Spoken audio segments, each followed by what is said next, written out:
So I am Tamara Hamai. I have brought Sarah here with me to talk about the aligned consultant business model. I started my business in 2008, so it has been 17 years, I guess. Is that right? Ooh, I'm not old. I actually first started my business because I was burned. I was burned, as many of you maybe have been lately, if you were doged or if you were riffed or like all the acronyms we got nowadays, or if you've been in business and you have lost contracts, etc. You know the burn, you know the heat. I actually was working for Los Angeles County Children's Planning Council, which does not exist anymore. So maybe I was right, but I was working as a community action researcher, which means that I was going around and helping community organizing groups to do research as a tool to support their organizing efforts. This is super relationship-based work. If you've never done community organizing or community action research or like YPAR, CPAR, all the different terms that we have for that work, you know that relationships are central. And one day my boss called me into her office and she said, you need to stop working on your projects, and for the next 8 to 12 weeks, you're going to be creating the Children's Scorecard, which is a report of publicly available data that are collected through various county systems. So it was like the sheriff's office and public health, et cetera, and compiling data about the child population in LA County, which is fine. But it's like not action research. But she said, starting tomorrow, you're going to do this, and that's all you're going to do. And so I was like, okay, well, tomorrow I'll call everybody and just let them know what's going on, and that I'll be back in about 12 weeks. And she was like, no, you cannot. I was like, what? Like, no, you cannot contact the people that you are doing the work. You just need to get to work. We can't afford that time. And I was like, that is not how you treat people. You don't just like, the term ghost did not exist at this point, but you do not just ghost them. Okay. Especially when they're doing like important work of which you are holding some tools and information that they're waiting on, et cetera. I cried, that is for sure. And also the next day I quit. So I walked in and quit. I knew that the work, that's not the work that we do. That's not how the work is done. I didn't know how the work was done. I just knew it was not that. And so I was sitting unemployed on my couch after my house was the cleanest it had ever been, unemployed for a couple of weeks. And I was like, now what? A few months before, one of the consultants that had been working with us had said, have you ever considered being a consultant? And I was like, no, I don't even know what that means. So sitting on the couch in my very clean house, I was like, well, maybe I should figure out what this consultant thing means, because maybe I should do it. And so thus was born Hamai Consulting. That was back in 2008. And I have been in various stages of business ever since. I have done the days of applying for 77 jobs in a day because, oh my God, I can't handle this. I have done I'm hiring more and more people. I've done the contracting 17 people at the same time, right? Like business has been a roller coaster. And after several years, there grew this feeling in me that it took me a lot of time to understand. It was an unsettled feeling. I was working and going through cycles of burnout, wrapping my whole identity up in my business. I was exploring with Sarah, thankfully, what is this feeling? Why am I feeling sort of unsettled and unfulfilled? And it really was the lack of alignment and the sustainability that was missing in my business. I had built the wrong business for me, and I am still transitioning out. I have what that business was, right? Like the old version of my business, and I am evolving into the new version of my business. But there's been a lot of inquiry, discourse, and engagement And Sarah is laughing because she has been along my side for a lot of it. So she's gotten to see me like lying on a boat in the middle of the Seine in Paris going, what is life? And true story, literal. It's not a metaphor, literal. But that is what brings me here today. Sarah, why don't you take it from here? Yeah, so I actually was in nonprofit work for a good amount of like a good amount of time. I went from working in the Department of Education in Hawaii into running a nonprofit. And I was the executive director, and we did all these. We had these, like, it was a performing arts academy. We were pairing programs for at-risk youth with kids who were homeschooled or from the military, and we were really doing this integration thing of using the arts to combine our Hawaii community with people who are not necessarily from Hawaii originally.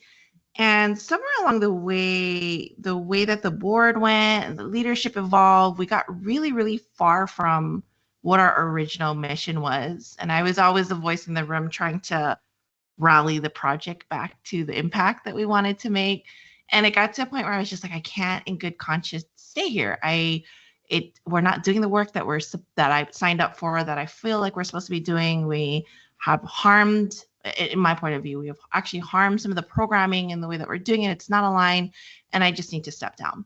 And so I did that, and I was angry about it for a long time, almost 2 years. I feel like I just had this, like, you've given your whole life to something and a purpose, and then you're just like, how did I end here?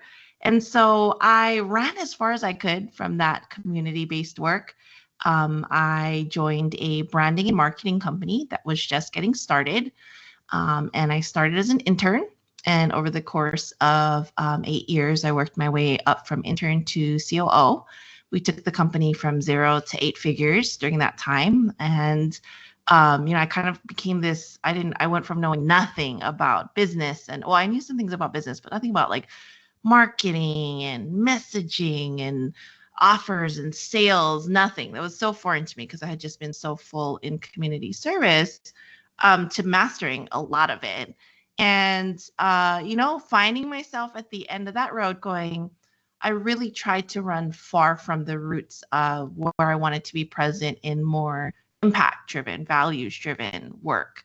And it felt like it was time for me to find a way to come home to myself. So I think kind of similar to your story, Tamara, of like, what is life and why am I here? And there's so many things that I can't control, but there's so many things I still need to do, and I have to make actual decisions, and why?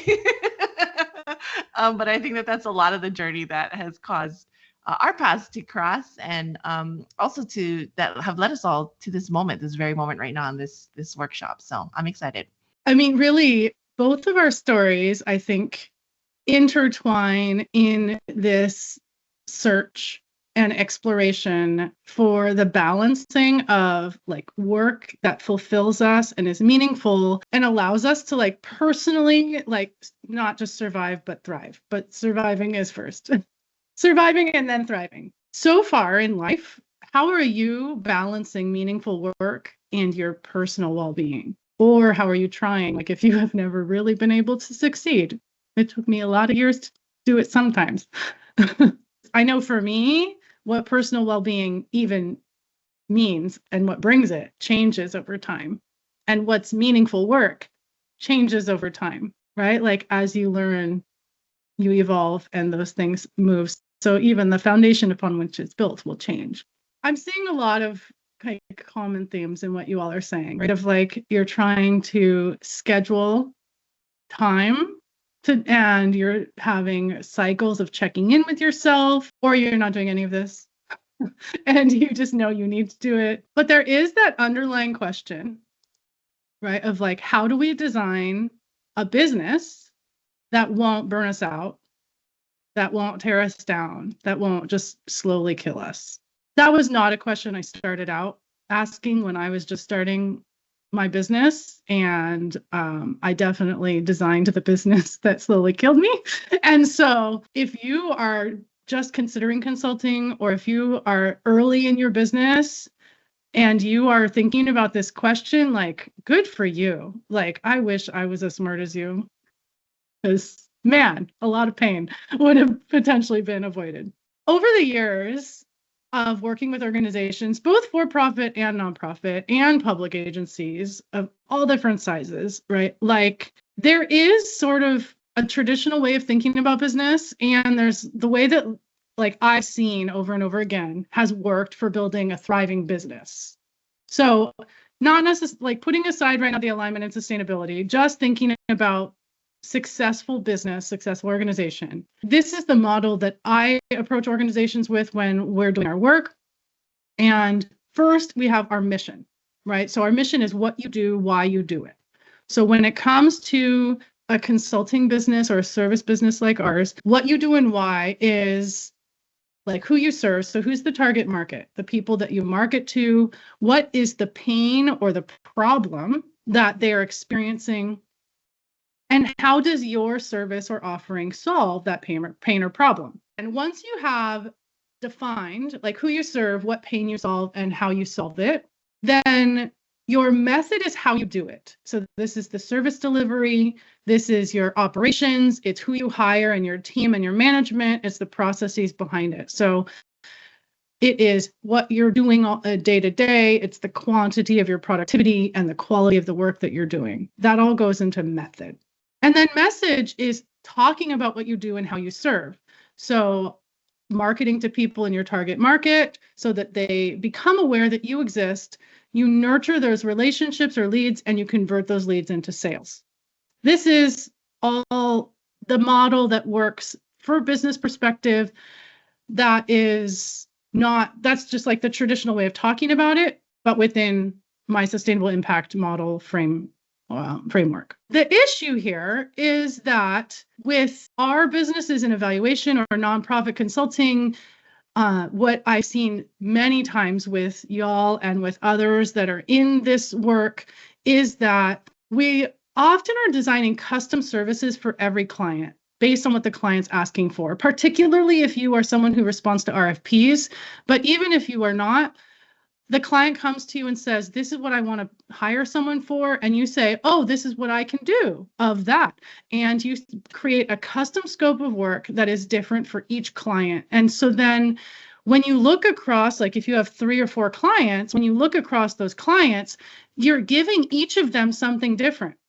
And so it's a lot of energy to deliver. And it's a lot of time because you are basically creating something from scratch every time you're serving any one of your clients. You also are often teaching people that they need your service. Evaluation, particularly if you're using that term or if you're strategic planning, right? You are teaching them first that they actually need what is evaluation? Why do they need it? Why is it beneficial, right? And that's a lot of time that goes into conversation and networking and all of that to make sure that you are actually able to get contracts because you're teaching them that they need what you do. It's also very common to trade time for money.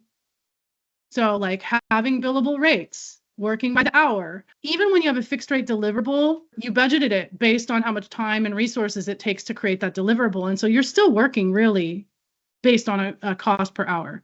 And that really severely limits what you can and can't do within budgets. Once you get to a certain point of having too much work for you to do individually, you hire or subcontract people, or you try to avoid that as long as possible because you have seen so much that it is very hard to delegate, that managing a team is stressful. I've heard from many folks that they don't want to hire people because that's just a pain in their ass that they don't want to have.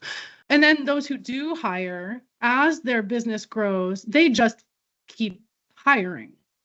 I mean, we see it with our largest companies that do what we do is they have hundreds of employees because you need a new set of employees in essence every time you get new larger contracts because every contract is unique in some way. And because we're getting paid based on our time, we can't actually, they don't pay us enough to pay people a real living wage because they don't even pay their own employees a living wage.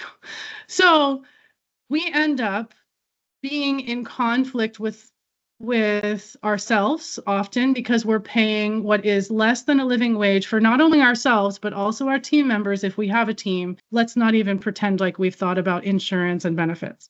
Most evaluation and nonprofit consultants that I've seen rely on networking and referrals for their marketing. This means that you have to physically be doing something in contact with people. So either you're physically present in places, or you're calling people, or you're on 700 coffee chats, right? Because it all rides on you talking to people. It is highly inconsistent and a huge time suck. Ultimately, the underlying problem is that we see that we are saying that we value things. We say we value, for example, equity, but that isn't actually evident in our business practices. We can't value equity, but then pay people under a living wage.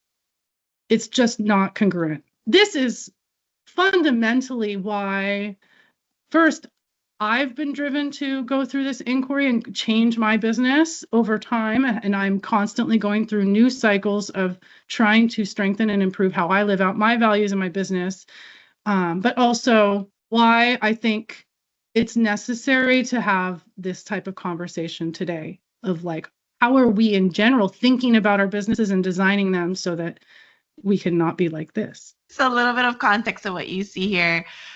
Behind what you see here, I have worked with at least 1,000 business owners in the past decade, and of all industries, types, nonprofits, for-profits, people making 5 figures in revenue, 6, 7, 8, 1 or 2 9-figure business owners throughout that time. Because the company that I told you guys that I worked from intern to COO, we were a consulting company. And so my work was white labeled across the, actually internationally too. There's a lot of places we traveled as well. So I've been in a lot of different boardrooms. I've overseen about 848, give or take, go-to-market campaigns. So I'm very well versed in what happens when a CEO, or even if you're just the CEO of yourself, right? Like just bootstrapping it by yourself, there's an idea that comes, or an opportunity, or something that you're wanting to work on. And what you see on the screen is the 4 most common points in which information gets stuck, or decision-making gets stuck, or there's friction that happens, or exhaustion, or burnout, right? And so you start going along the way, and then you're questioning, should I work on this? Should I do this like right now? Should I not? If I am going to do it, how do I prioritize this? Is this the right thing still? I'm still wondering, is this the right thing? And then like how I feel like it's the right thing, I'm going to prioritize, I'm figuring out how to do it, but then like nobody understands what I'm saying. And whether that's your team, or your partner, or your friends, or people that you're trying to explain it to, or prospective clients in one of your 700 coffee chats. It's like, I feel like I'm being so clear. How come people don't see the value of what I'm saying, of how I can do this? And why is this so hard? I'm feeling discouraged. And if you have a team, you get to that bottleneck number 4, which is really asking this question of like, okay, how do I make sure that this gets done? Like, why, Sarah? In my consulting years, people be like, why, Sarah? Why should I delegate this when it's just going to come back and I'm going to have to redo it? And I don't know. And all of this angst. So we go from this seed of a really great idea or opportunity that can be amazing for us, for our business, for our clients, for the work we want to do, the legacy we want to leave in the world. And somehow we end up in this weird positive feedback loop where on the other side of it, you just start to feel overwhelmed, right? And there's fires to put out, and there's something else, and you're just like, I can't get the results that I want. It costs so much to do this, whether that's a budget, or your time, or your energy. It's just a lot. And I've seen this happen time and time again. And the common thing that I know, whether they are making 5 figures in revenue, 6, 7, 8, they will get on the calls with me. And it's weird, right? Because like, this is what I do. So I'm working with my clients. We have these one-on-one meetings, and I'll be on with a 5-figure business owner, a 7-figure, then I'll go down to 6, and then 2 more 5 figures. And in the same day, they will all ask me the same question. They will all say, what am I doing wrong? What is wrong? Like, how come I didn't get into this work to feel this way? And it must be me. It must be that I did something that's not good. Like, did I just make a bad decision? It's making me hesitant to do all of these things. And so if you've ever found yourself in any one of these things on this slide, just know that you're really, really extremely not alone. No matter what stage you are in this journey of trying to decide what type of consulting business model or career even is aligned for you, this is not a problem that you are alone in. It happens at scale, and I really wish that people knew that, right? Like that was one of my biggest things, is whether you're starting out, I hope that you know people who are successful, making it 7, 8 figures, 9 figures, they're still grappling with this question of, this project feels overwhelming, it feels expensive, there's so many fires that I have to put out nonstop, I'm not getting the results that I'm doing, and how did I had this really great idea, and why is it not coming to fruition? So I just want to say that I see you, and I wish that more people really knew that it's not about being ready or reaching a certain standard. So I'm really passionate about what we're going to get into next, that Tamara is going to share with you, because it's so necessary in so many ways. And for those of you who do not know, Sarah is COO of my company. Everything that she just described, it was like she was reading out of the diary of working with me. And that is really, like, that's the journey that we have gone on together. And also why it's like Sarah's like the ride or die in my business now, right? Because when you are able to like legit look at your challenges and have someone who will call you in about them, like you can genuinely like talk through and work, like she's literally like, this is a you problem on some things. Because this is all of us, right? If you haven't hit what she was describing, it's because you're not busy enough yet, but you'll get there. You know, we've kind of touched on, right, of how we basically design our businesses out of alignment, and how we operate our businesses out of alignment, right? So I'm curious for you all, currently, how do you feel like, if at all, you live out your values through your business, if you have a business already, or through your work if you haven't started your business yet? Yes, getting to know the why of the staff first. Yes, the way you communicate, generosity and compassion with clients. Oh, capitalism. We're going to talk about that a little bit. Supporting the mission. So actually screening based on mission, screening your proposals, who you partner with, clarifying the why. So I see several people talking about who you work with, like this, choosing who you work with to align with your values, and then how you are communicating with your clients and team. Ooh, fun work, bringing humor. Yes, I'm often the dancing monkey in front of the room for that very reason. I love that. Leading with curiosity, leading by example. Great. I encourage you to like give yourself more time with this question. Thinking about like, what are your actual values? And then how are they put into practice? I did some work with Vidya Shankar, and she's like a very academic brain, and not that I'm not, but you know, she's more than me. And she was like, it's about reflexiveness and praxis. And I was like, what? And she's like, it's about how you think and then how you put it into practice. I was like, that I understand. Okay. So first you define it. Yes. If you don't know who Vidya Shankar is, then go get to know her, because she's amazing. She is a brilliant, brilliant person. It is about, you have to first know what your values are, and then intentionally like put them into like tangible practice. And so that's what this question can help you start to think about. The opposite is probably going to be a little easier. Where are the violations? Which of your values are violated through your work or your business? And it might not just necessarily be like a strong violation, but it might be just in conflict, right? If you have a challenge of how you live certain values out because of maybe what one person mentioned, capitalism or other things. Ooh, we have a doctoral student who is studying evaluation ethics and values and applying findings as a practitioner. Hey, love it. Where have you seen your values violated? And when we look at my story from how I started consulting in the first place, it came from a violation of values. That was why I started my business, right? Like my value for connection and relationship was violated. Violating self-protection. Yes. Working long hours, not caring for your own physical health. moving into a more collective and non-individualistic, non-competitive, non-extractive way. Ooh, Naeem is mentioning the business as unusual, or she's mentioning business as usual, right? But she also facilitates conversations through the AEA. The American Evaluation Association has an independent consulting group that has regular business as unusual conversations. Yes. Yeah. The violation of the executive orders. That's just like a complete sentence. Yes. Yes. The nonprofit industrial complex, right? Exploiting idealism, extractive data collection, putting participants and end users first, not always being central, particularly in international development. And this is another place where I encourage you to spend more time thinking about this, because your violations will uncover values for you as well. Really putting them into practice with your values, knowing what violation looks like, can often help you to think about what non-violation, like adherence. Sometimes that's easier too, knowing what you don't want and then going, oh, process of elimination, therefore this.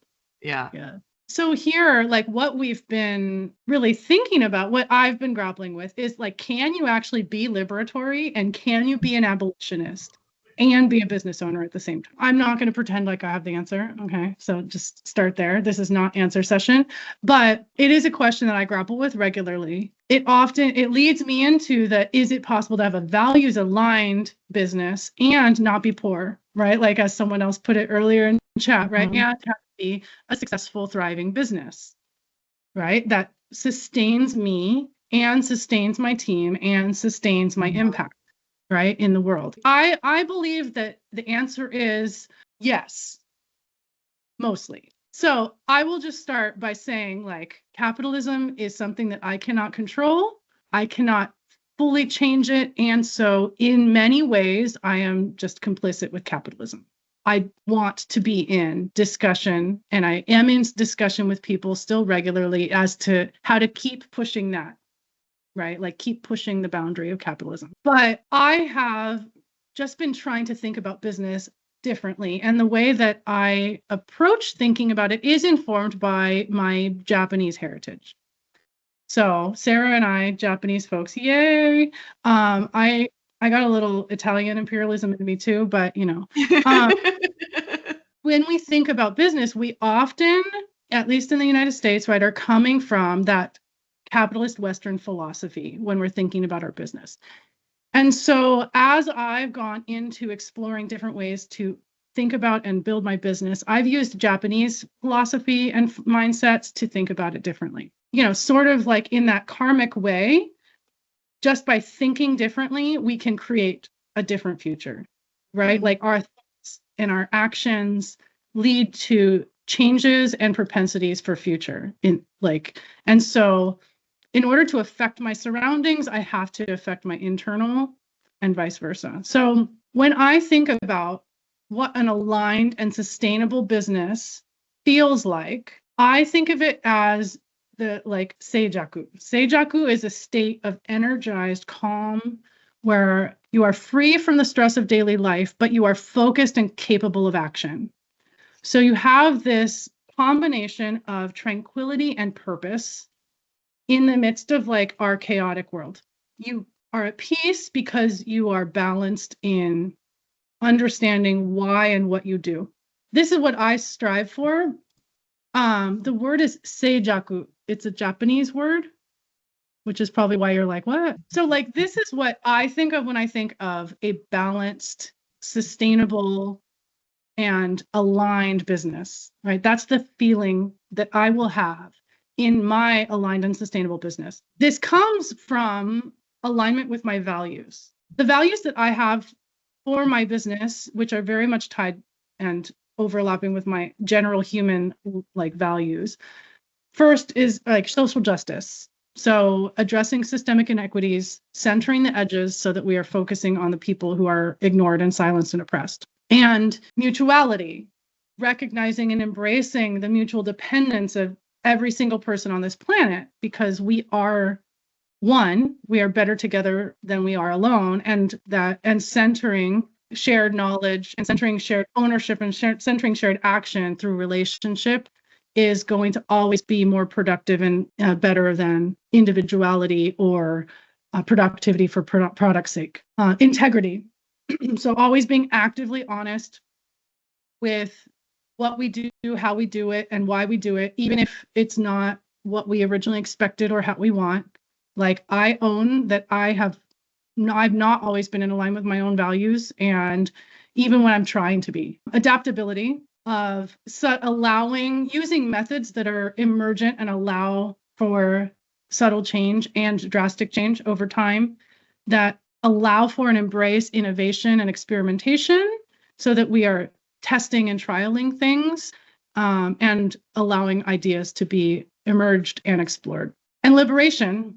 So actively working to liberate ourselves from white supremacy culture and the oppression of capitalism and colonialism. So thinking always about how our positionality influences us, how we can liberate our minds and practice from the oppressive systems that we have internalized and that we live within, so that we can bring thriving to not only ourselves, but to every person that we interact with in our company. I know that I am going to always have, not necessarily always, but for as long as I can see in the future at this point, I'm going to have intentional compromise with many of these values, because I accept that capitalism is what it is. Since everyone's been very excited about these, like the Japanese concepts that are underlying this, the concept behind that is called shikataganai.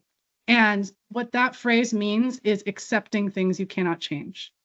And so by accepting that I live in a capitalist world and that I do not have the power to fully change capitalism, I can influence and shape it, but I cannot change it entirely. What I can do is I can mitigate and minimize the harm that it does and that I do within it. So harm reduction and harm mitigation and harm response are something that are very important to me as I violate my own values. What that means when it comes to what my actual sustainable and aligned business looks like is, I think, encapsulated by Tupac, because Tupac is part of me. If you don't know me yet, you will know Tupac is a part of me. But he said, I'm not going to change the world, but I guarantee that I will spark the brain that will change the world. For me, when I look at my values and my passions and what I have skills and what I'm good at, it is bringing people together and facilitating their brilliance. I'm not the one that's going to change the world, but I want to be giving people the opportunity to change the world by bringing them together, building community and relationship, teaching, facilitating, coaching, right, in a way that is joyful and not pressured. And this is why, like, my company tagline for many years has been the sidekick for the everyday superhero. It's important to me that I can leverage what makes me uniquely me and what will help change the world at the same time. And that is that combination. All of this is to say that I believe strongly that you can live a values-aligned life and be a business owner. And it's about how you make the choices in designing your business and operating your business to do that, right? So looking back at what I shared before, the sustainable impact model of like how you build and sustain a successful business, period. Each of the components of it can be reframed and like intentionally so that you can align with your values and make it sustain you as a person and your impact in the world. When we think about what you do and why, how are you designing services that are going to meaningfully serve people and sustain you and your well-being? In the method for how you are operating your business, how are you fulfilling your services, operating the back end of your business, building and facilitating your team in a way that is efficient and profitable and effective in creating the promised outcomes for your clients? And then with message, how are you actually building awareness and nurturing relationships and making the sales and being accountable to yourself and others and building a reputation, all in ways that are aligned and sustainable for you? So if we look just at mission, we'll start with just the act of designing your services that you sell. You can do this in a way that is values aligned and sustains you and your impact, and it will look different for every person, right? Because your values will be different and what sustains you will be different. So let's start with what traditionally we are taught and what I see regularly in business. Traditionally, we think of the first thing as identifying what your target market needs.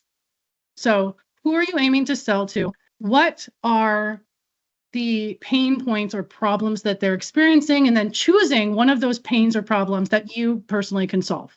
And for that pain, then designing a solution that you can sell. So you aim at what they need. So choose that problem you're going to solve, and then what they're willing to pay for. And that puts the guardrails on what you will sell.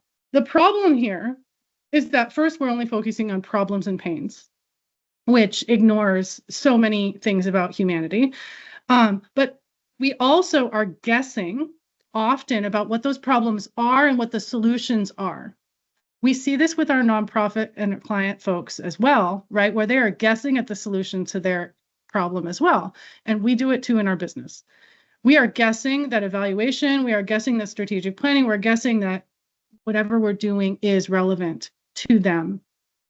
And we are working from our perspective of both the problem and the solution. So the alternative way of thinking about this, it's not even it's an alternative, right? This is the way I think about it. That's more aligned with my values, right? Is driven by the concept of omoyari. Okay, so omoyari is selfless compassion. It is a deep empathy of understanding the experience of other people, and even to the point of anticipating their needs or concerns. And this comes from deeply listening, remembering that every person has their own unique perspective and experience, and it's about them being and understanding and learning and experiencing them. So when it comes to designing services, this means that we first talk to and engage deeply with the people that we intend to serve or are serving through conversation, being with them in space, really paying attention to them. Observe and be with them, because engaging with them will change you. As you empathize and understand their current reality and the transformations that they desire in the world, your perspective will change and you will better see how those people can be served. So this is how we can identify what the potential offer is. Then we don't just jump to designing the product and service the way the traditional model does. Instead, we have to think about alignment and sustainability for ourselves too.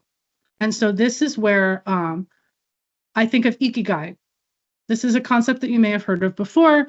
It's basically a purpose for living. It's a feeling of accomplishment and fulfillment that drives you as you pursue your life's passion.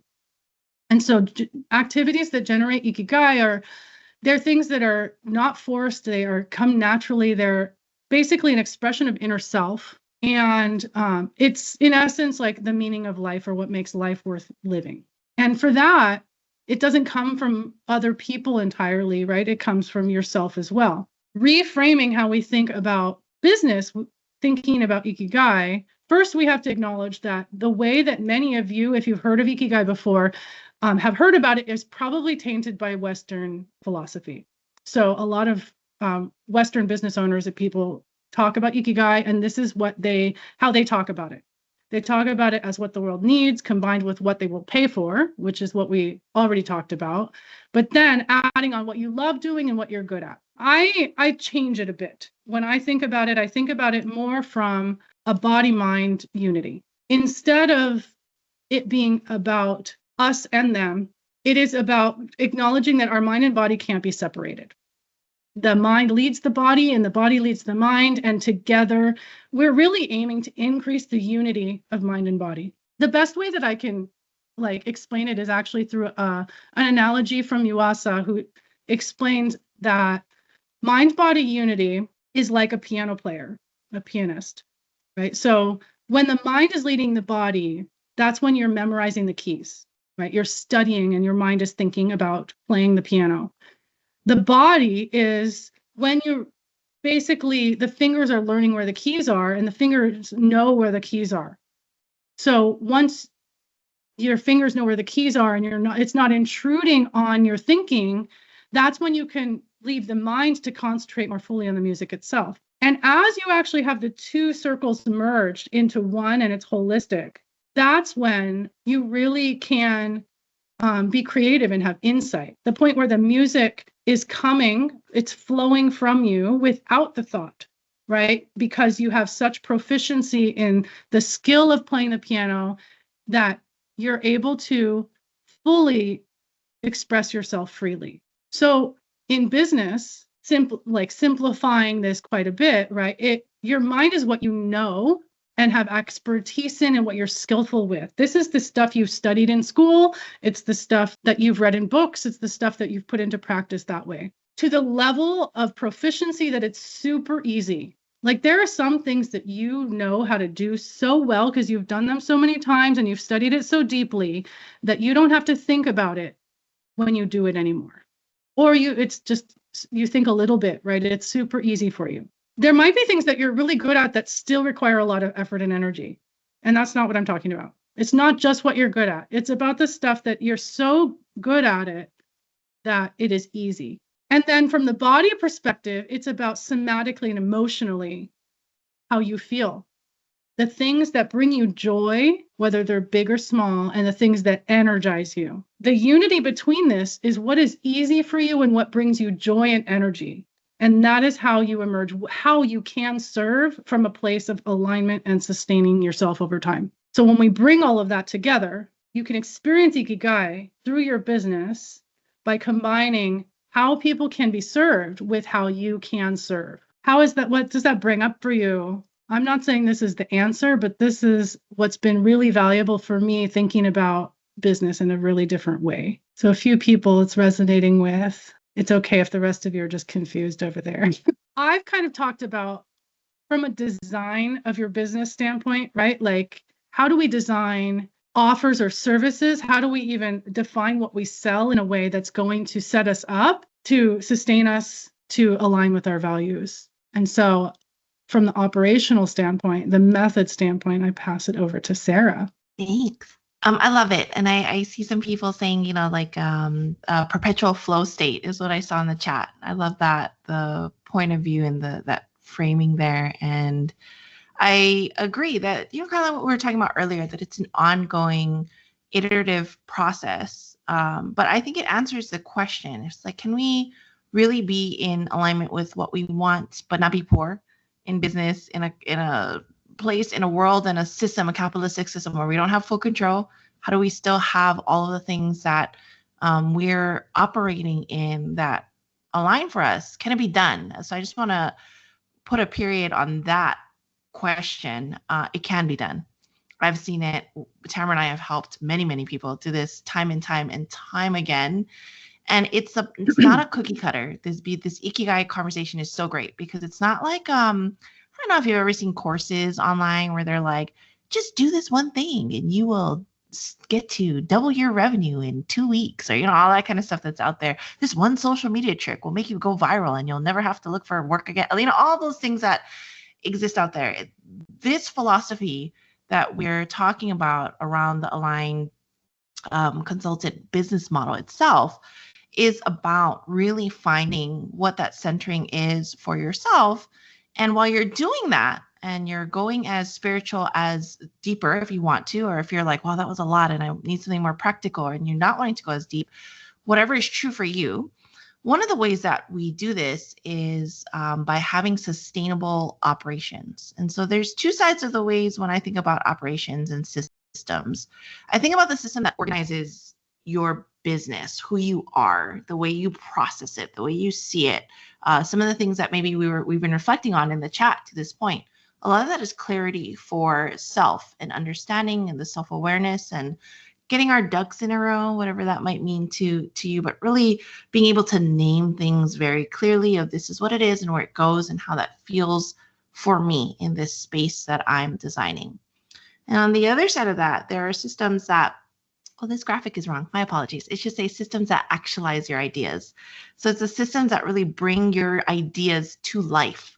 that it brings it to, so that this idea that you have, or this, I would like to work with this type of person, or I'm thinking about maybe kind of doing my job, but also like doing this on the side, but finding energy for both, or I'd like to actually really transition, or I have a consulting business, but I'd like it to be more profitable, give me more time freedom, whatever that green triangle is of what it takes to actualize your ideas. And that if you design both of them in that fashion, the organization of self and the organization of the business and communications and where our thoughts are and where our spirit is and our mind and our body is, and you start looking at the systems that also help you get your best ideas out into the world, and you do it in a way where they still center the results that you want for your clients. Because in that white box there, in that middle triangle that kind of comes up, your clients' results, that creates the impact that we want to see. It creates the change, the reason why we start our business. It adds longevity to the work that we're doing. It helps us really say that this is my stamp and my contribution in whatever my personal presence and activism is, whatever that looks like for me through the lens of my business and the results that my clients receive, whether it's in my career, in my day job, or what I'm building here, whether it's me being a CEO of a consulting firm with a couple people that are working for me that I maybe want to grow, whether it's just the work I'm doing as a consultant. It is allowing for that greater impact to happen, and it's bookended between the systems that organize and the systems that actualize. And so when I'm looking at helping people really develop the things that bring the organization, so there's clear mind, more time, energy, mental focus, spiritual alignment, better feelings, less burnout. And I'm also looking at, okay, you have this idea of what you want to produce and how you want to communicate it to the world. I'm always thinking through those two lenses. Is this a system that organizes, or is this a system that actualizes? And what this allows us to do is stay in that very more ethereal realm of the client results and the transformation and who we are as the consultant, our values, how we're aligning, the impact we want to see in the world. And we can stay in that place. We can stay focused on the music, right? To use Tamara's analogy earlier, because the organizational systems and the actualization systems help to create this very flexible structure of where our hands go and how the piano works and timing and the metronome and sheet music and how we interpret that and where the placement goes and what the correct process is of moving your finger from one key to the next. The systems in our business start to hold those things gradually over time, so we can really be present with the music and the flow and all of these things. And when you're finding that balance, that's when you start to say, oh, this is what alignment feels like for me. This is what alignment is now. And those systems that we build in areas like how you deliver your client services, what you're doing in your operations, how you're generating revenue, how you are getting support for yourself and your team if you have a team, how you set those things up, are what allows you more flow and that space to be able to then really pour into what we're passionate about to begin with. And for the piano player, it is the music. It is a feeling that other people get when you're playing music at that level. Your business can be the same thing. I have done this over and over and over and over and over. And so many times people just think that it's not possible, because how do we make money and run a business and do all these things and have team and delegate and have a day job and the side thing, or move from the day job into the full-time thing? How do we do all those things? We can't do that and also find flow, but it's possible. The systems that you set up and the mentorship and the counsel and the specialty the advice you receive, the people you surround yourself with, which let me not get ahead because I know it's coming up. But all of those things allow that vision to become more than just a utopia or a pipe dream, right? It allows us to actually make this how we do our work in the world. So this type of inquiry and design and things, first, like we said, it's a journey, right? And it's not a destination. It's something that changes, and you can't do it alone. I mean, you can't really do business alone, period. And you can't do business in a different way alone. When you look at the resources out there, there are not a lot of spaces or information that will help you to get off of the business as usual misaligned model. And so having the right support system around you that will support you along the journey as necessary. Even if you're doing business as usual, you need this support system. To help you understand, I'm going to use the Dodgers. Go Dodgers, hey, hey. The Dodgers in one of the most beautiful stadiums in the country. When you think about what the Dodgers exist for, right? Like as a franchise, the players on the field won the World Series, whoop, whoop, and they did it because of the support system around them. Like, even though they individually make a whole bunch of money, like it is not possible for them to do it alone. There are 9 people on the field, right? Like you need different players in different positions with different specialties and strengths in order to even play the game. And then when you think about who else they have around them, they have a deep set of crew members, of field people, of ball boys, of like a huge number of people that just keep the field and stadium upkept.